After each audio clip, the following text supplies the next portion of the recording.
All right, let's get something that you're very, very passionate about. And you mentioned about this. This has been a long thing in your history. Yeah. It's politics. Yeah. And we got Madam VP, Kamala Harris, and she's going against former President Trump. Yeah. And what we're seeing here is a shift, is that a lot more Black men and women seem to be leaning towards President Trump. Yeah. How do we ensure that whomever the candidate is, that they do what they say they're going to do to guard, when they're like, we want the Black vote, we want the Black vote, we want the Black vote, and they come to churches and they come to all this thing. Yeah. How do we ensure, John, that they do what they say they're going to do once they get in office? First of all, I think I always start with, let's question the whole narrative that she's going to lose a bunch of Black men. Mm-hmm. I don't believe that's actually the case. Okay. And even if you look at the polls right now, Yeah. even a little bit of drift is still... She's still getting like 80-some%. Mm-hmm. So of all the human beings in America, of all the voters in America, Black people are going to vote for her at a higher percentage than any other people in the country. Right. So if she loses, it's not going to be on us. Right. Okay? And it's not going to be on Black men. Correct. Like if we're voting for her, 4 out of 5 of us are voting for her, that's a lot of people. Yeah, absolutely. And so I don't ever want the narrative to be, oh, Trump is winning Black men in droves. He might be going from 10% to 17%, which is meaningful. It might be enough to win Pennsylvania if he loses enough Black men. If she loses enough Black men in Philadelphia, it might tip Pennsylvania. Mm-hmm. So it's meaningful in that sense. But let's be clear, Black men and Black women are in overwhelming numbers, more than any other demographic group in the country, going to vote for Kamala Harris. So let's start with that. Okay. But to the extent that she does lose any of them, we have to figure out why and do our best to go out there and convince folks to change their mind back to her. And she's going out there and doing the work. Yes. She's specifically targeting policies toward our community. Mm-hmm. She knows, for one, Black unemployment is lower than it's ever been. So that means we're working. That means we're generating income. Right. But one of the things she knows we could do better is generate wealth. Correct. And so a lot of her policies are around wealth building. Right. So it's one thing to have income. That's your job. That's your salary. Mm-hmm. But wealth is something we've been denied in this country because redlining excluded us from certain neighborhoods, made it hard for us to get a home loan so we could buy a house and build that wealth that we could pass on to our kids. So one of the biggest issues we've dealt with since we've been here, since we've been freed from slavery, was we couldn't have that kind of home equity that other families have had. We didn't have the access. We didn't have the access. And so the biggest gap is the wealth gap. It's not the income gap. Mm-hmm. So what is she doing to target that? She's saying, we're going to make it easier to make a down payment. We're going to, for first-time home buyers, we're going to give you $25,000. We're going to make sure there are more homes built that are affordable so that we increase the supply and make it more available for folks that have been excluded before. So you can make that investment in something that you can pass on to your kids and build wealth for your families. And then the other way we can build equity is through our own businesses. Yeah. And she's also making it easier for you to get a small business loan. And so these are things that are specifically targeted toward folks that have been excluded from the system before, excluded from wealth building before, and we're going to benefit more from this than any other group. And it's not only for us, but because the disparity is so big in our community, it's going to help us more than it helps other communities. And that is key, to have a president that is thinking about the actual issues that we face, knowing that there's a big wealth gap, and having specific policies targeted toward fixing that. She's doing that, and her opponent is not doing it at all. And at the same time, her opponent is denigrating us, disrespecting us. Sometimes people talk about him and they just talk about how he's kind of impolite. Like he says things that he's not supposed to say. No, dig a little deeper. This man thinks we are inferior. Yes. He believes, when you notice when he talks about immigration, he's talking about Black and brown people coming from the global South. Mm-hmm. And he says they are up our gene pool. They are poisoning the blood of America. So what he's saying is the ideal version of America is a white America. And anytime brown people infiltrate America. They're messing up the blood of America. They're messing up the gene pool of America. And that takes us back to Hitler. That takes us back to eugenics. That takes us back to folks who believe there's a genetic hierarchy that's racially The determined. race is superior to the other. Yes. And I just can't imagine. It couldn't be me, a black man voting for somebody who believes so deeply that black men are inferior to him because we're black. I can't imagine doing it. Right. And I just don't see it happening in large numbers. And so I get people's concern if it's going from 10% to 17%. That is a concern. But I think most black men are going to be like, the choice is clear. And I think most black women are going to do the same thing. And, I think of it as a father, too. Like, I have 2 boys and 2 girls. There's not a chance in the world that I ever want any of my sons to grow up and be like Donald Trump. He is the opposite of what I want my kids to be. He's a liar. He's unaccountable. Yeah. He's a racist. He doesn't do the homework. Like, he's never prepared. He's a bully, doesn't pay people that he owes money to. Like, there's not a trait of his that you'd want your kid to have other than that he's rich. And he got rich from $400 million that his father gave him. How many of us have access to that? And so, like, as a father raising 2 sons, he's the exact example of what I don't want them to be. Right. And then as a father raising 2 daughters, Kamala's an example of what I would love for them to be. I would love for them to be her, to be as smart and focused and dedicated to service as she's been, to be as qualified as she is for this position. And as a father of 2 black girls, who up to this point would never have an example of a woman being president. Men have had plenty of chances to be president of this country of varying degrees of success and competence. It's about time we elect a woman to be president, and someone that's so qualified, so ready for the moment, who has clearly distinguished herself as the better candidate through policies, through just competence. Have you watched him talk lately? He watches his rallies. She tells everybody, watch his rallies.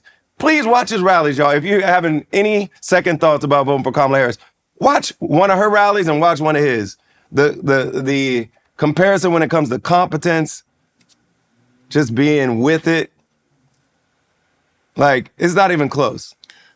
But when I hear black men and some black women say that money was flowing when President Trump, and I'm thinking to myself, I missed it. I must have been out of the country those 4 years. Well, your money's been doing very well lately. But that's what I'm saying. Yes.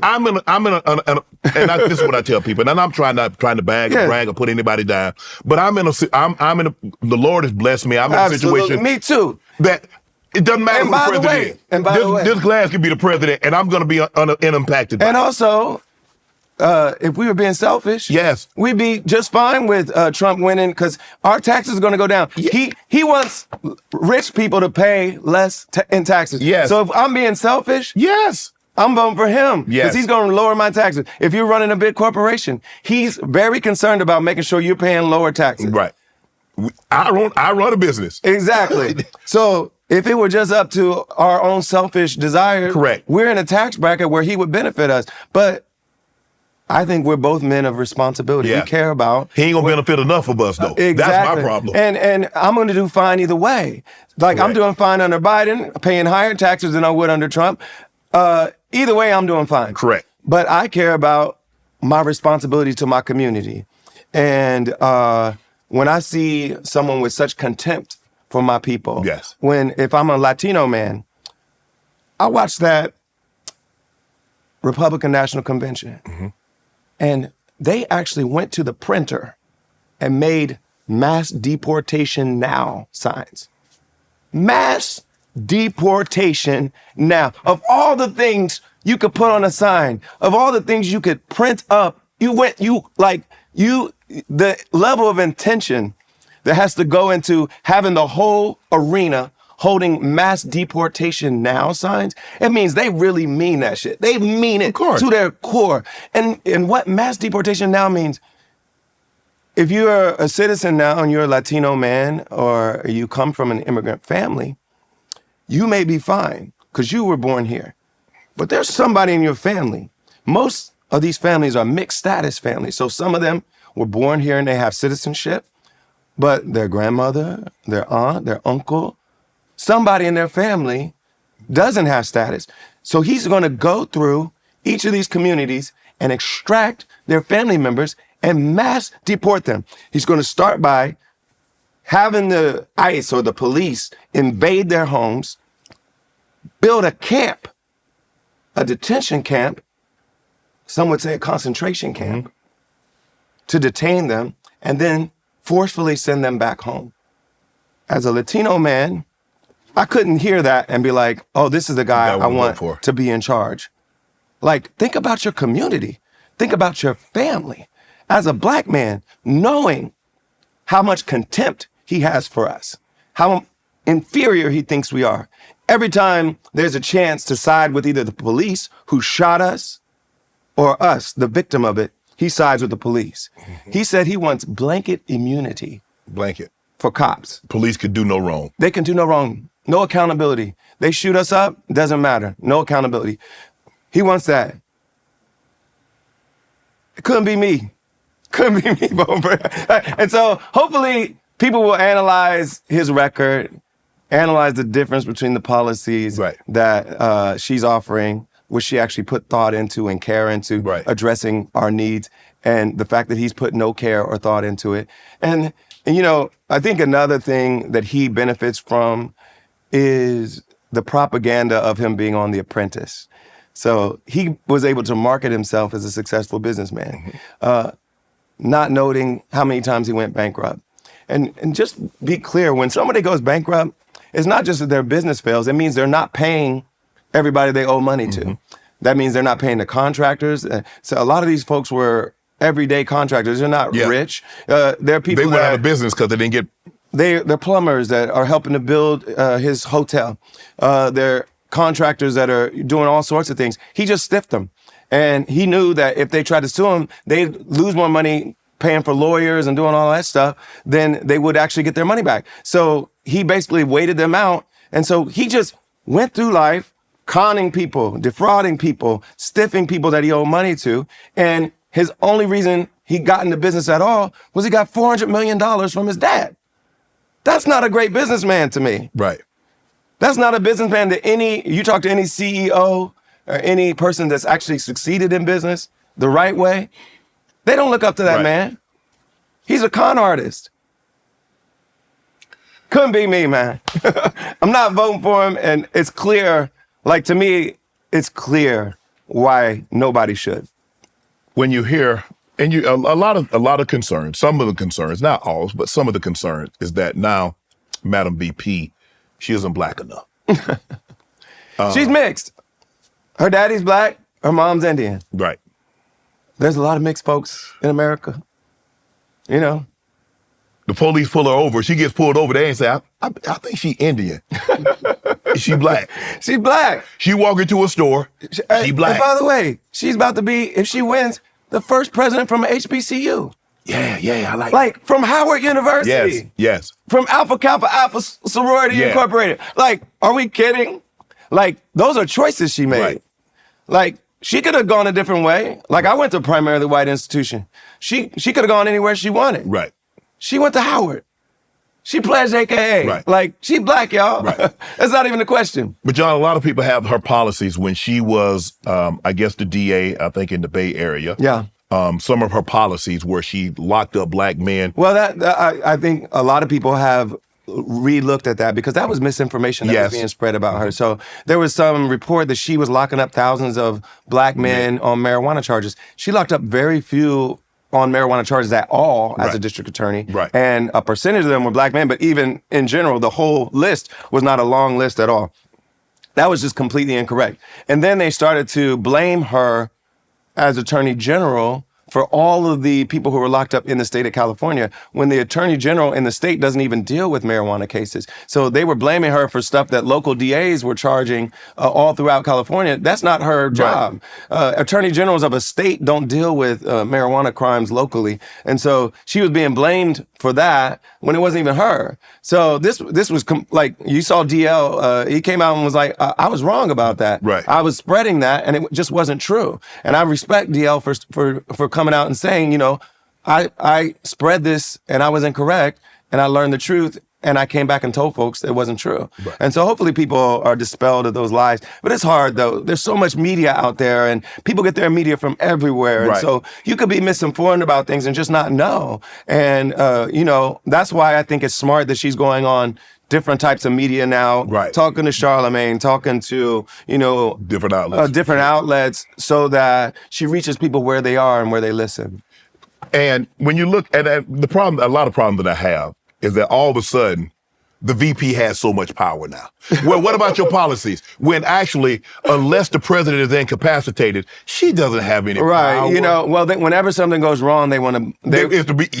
It's her fault. You know that I notice it with J.D. Vance all the time. He's like, under the Kamala Harris administration, I'm like, I thought it was the Biden administration. I thought she was the vice president. Yeah, and the thing is, the VP is in the room, okay? So she should get the credit for being in the room and having the experience that gives her of being in the room when all these big decisions are made. She's speaking up, she's involved, she's watching the decision-making apparatus of being president. So that actually makes her more qualified to be president. Correct. Yes, but... she wasn't the president. She was not the president. So when things are happening, it's because Biden decided they're going to happen. Correct. And she can have an input, she can have decision-making influence, but it's the Biden presidency, and they can let VPs do as much as they want to let them do. And some VPs are shut out. They're not involved in the decision-making. At least she's in the room and she has influence. Mm-hmm. But the president is the president, and we only have one president at a time. And she's campaigning to be the president. And you'll notice, first of all, we don't need to shy away from Biden's record. The economy is doing very well. It is. Unemployment is very low, including in the Black community. The biggest issue that I think most people rightfully are worried about is cost of living.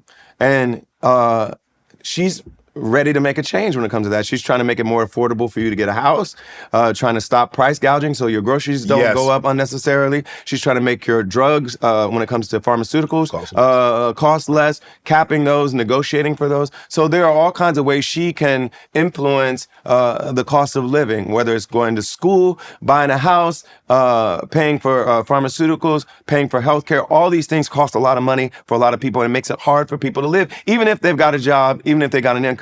And so it's good that under Biden, unemployment's very low. It's good that the economy's come back better than any other country after the pandemic. Yeah, so let's remember what happened. If you look at a graph, it's very clear. Obama inherited the financial collapse. The second greatest recession in the history. Yes, he inherited, next to the Great Depression, it was the worst. So we come out of financial collapse, and Obama brings the economy back. Yeah. Trump comes in. Everybody's like, he's the businessman. He's just coasting on Obama's economy. If you look at the graph, it had already been coming up, and he just kind of kept it afloat. Right. And then the pandemic comes, and we have a massive crash.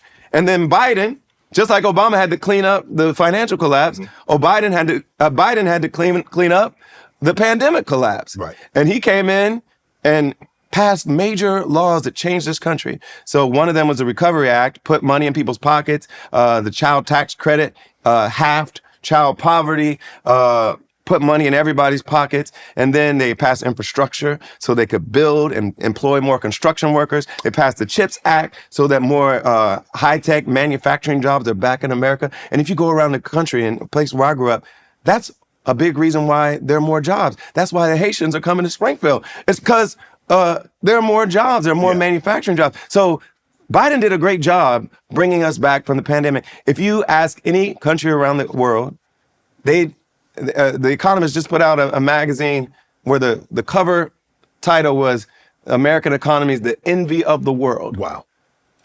And do we have things we still need to work on? Affordability is the main one. And that's why Kamala is focused on affordability. Right. Home affordability, college affordability, healthcare affordability, some of the biggest costs that we all deal with. That's what she's focused on. What is Trump going to do? He wants to, his big two has a things. concept. His big two things when it comes to the economy, though, are one, he wants to make sure that rich people still have their tax cuts.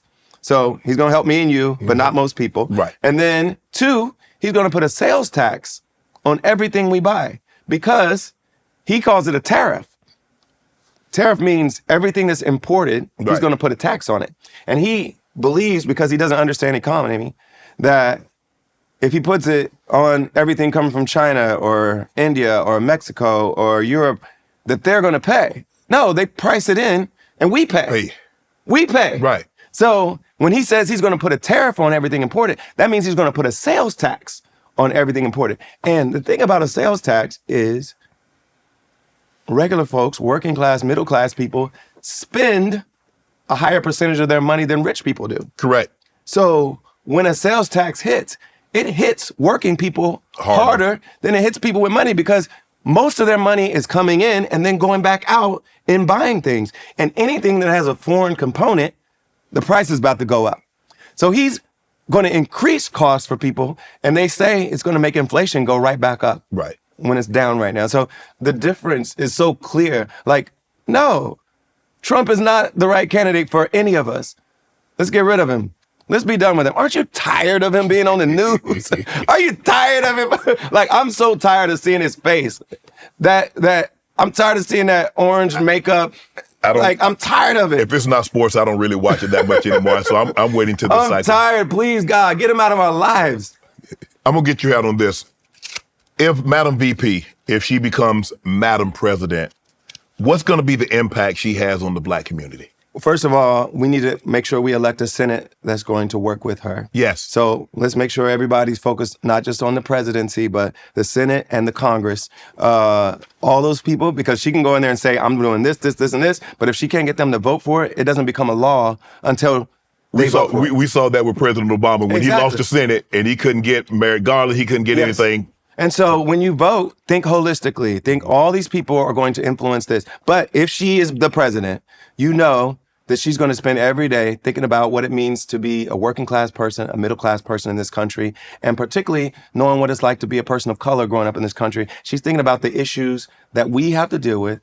Like I said before, the wealth gap, affordability, and she's going to be thinking about those issues every single day and trying to make it easier for you to live the American dream. And I think it's so clear that she has a plan to make people's lives better, more affordable, more successful.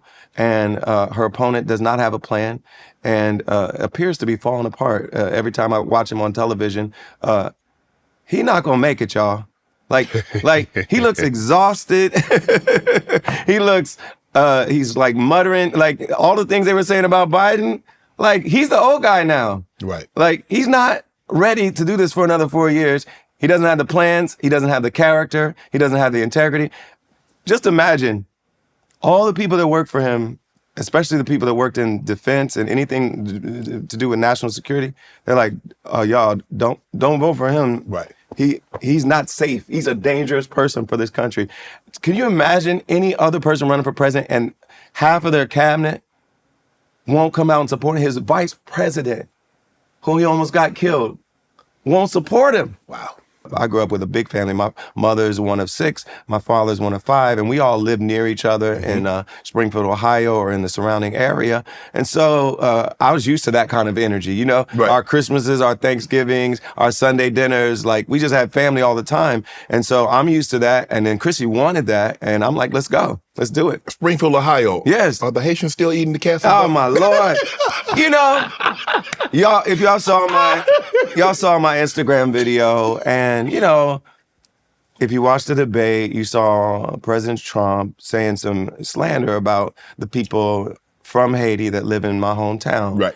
And what's so awful about what he said was, one, it's not true. So to be clear, there's been no... That is factually incorrect. ...complaints from the local residents that Haitians are doing anything like what they've been accused of. 2, they're legal immigrants to the country. They came here on protected status. And then 3, it's a success story. The reason why they're in Springfield is because there are more jobs available than there used to be. Springfield was shrinking for years. When I grew up there, there were 75,000 people. At its peak, it was around 80,000 people. And lately, before this boom in the economy and the opportunity there, it went down to 58,000 people. Wow. So the city was withering, and there was a lack of opportunity, and people were leaving. And the reason why these Haitians were attracted to the city was because there were jobs there that needed to be filled. And that's a good thing. It's a great thing that these manufacturing jobs and opportunities are there for folks that weren't there before. And yes, there's some difficulty whenever you have folks that come from a different country, speak a different language, have a different culture, and they move to your city. And that's fine. But the folks in Springfield are dealing with it. We have a Republican mayor in Springfield. He's dealing with it. We've got a Republican governor in Ohio. He's dealing with it. Everybody's cool. And they're like, we don't need y'all coming in lying, stirring up stuff. They had bomb threats at the school. They had all kinds of nastiness, KKK marching in the street. All this is caused by Trump and Vance lying, stirring up division, and creating a problem that wasn't the kind of problem that they created.